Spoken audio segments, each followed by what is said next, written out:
Somewhere in the Spanish Parliament, in 2003, a piece of tax legislation was drafted with a very specific, very boring goal: attract skilled foreign professionals to come and work in Spain. Engineers, executives, researchers, the kind of people governments write tax incentives for. It had absolutely nothing to do with football. Within months, it had a nickname that had nothing to do with engineers, executives, or researchers either. It was called the Beckham Law.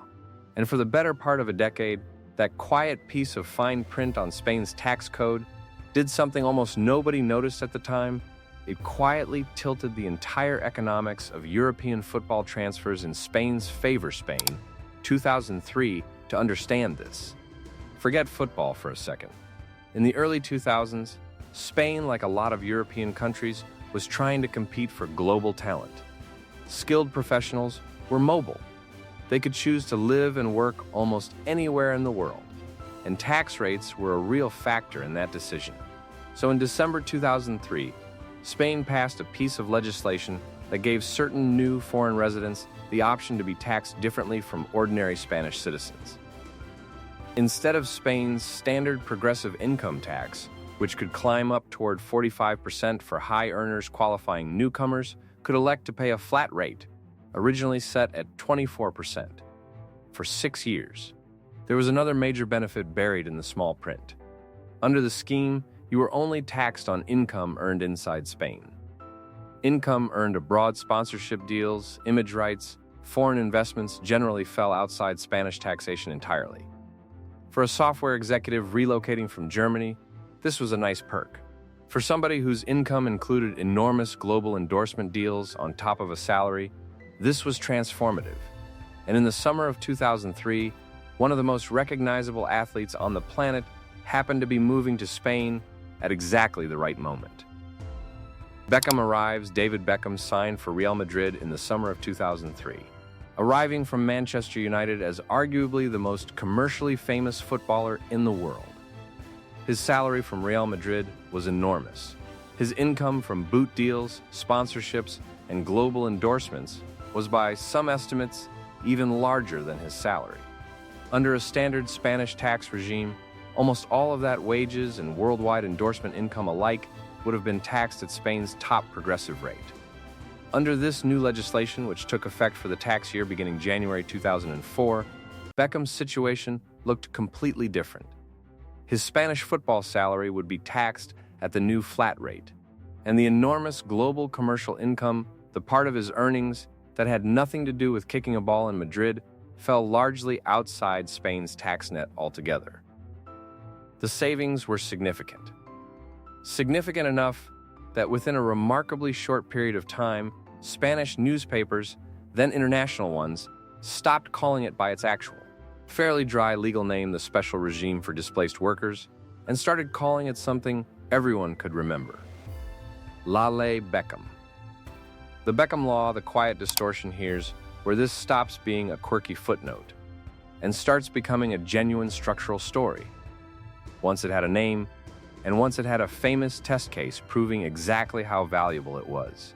Agents and clubs across Spanish football understood precisely what it meant. Any foreign player signing for a Spanish club, provided they hadn't been tax resident in Spain in the years prior, could potentially access the same flat rate and the same exemption on foreign income. Think about what that actually does to a transfer negotiation. Players, fundamentally, care about what they take home. Clubs care about what they have to pay out, gross, to deliver that number.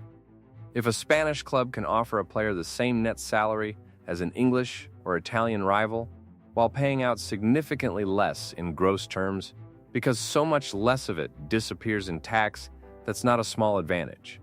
That's a structural one. For roughly the next 6 years, Spanish clubs were operating with a quiet financial edge that almost never appeared in transfer fee headlines. Because it wasn't about the transfer fee at all. It was buried entirely in the wage structure, invisible in any of the dramatic numbers reported in the press, but very real in the boardroom.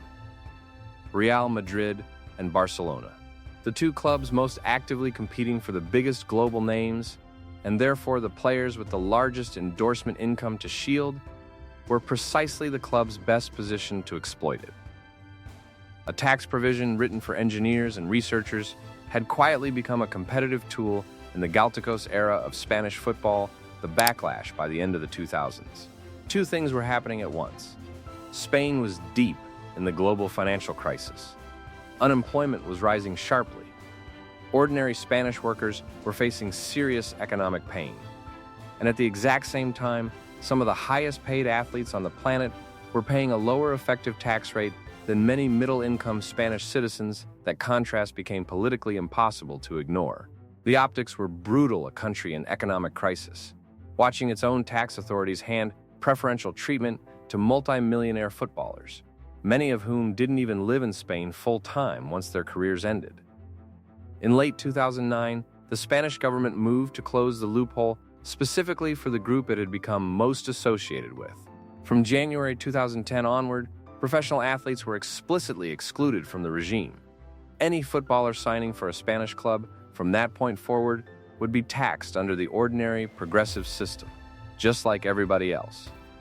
The advantage that had quietly shaped roughly half a decade of Spanish transfer activity was gone, almost as suddenly as it had arrived, closed off by the very name that had made it famous in the first place.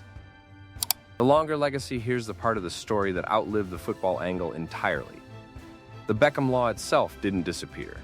It's still in effect today, still used by thousands of relocating professionals every year: executives, entrepreneurs, remote workers, researchers, exactly the kind of people it was originally designed for back in 2003.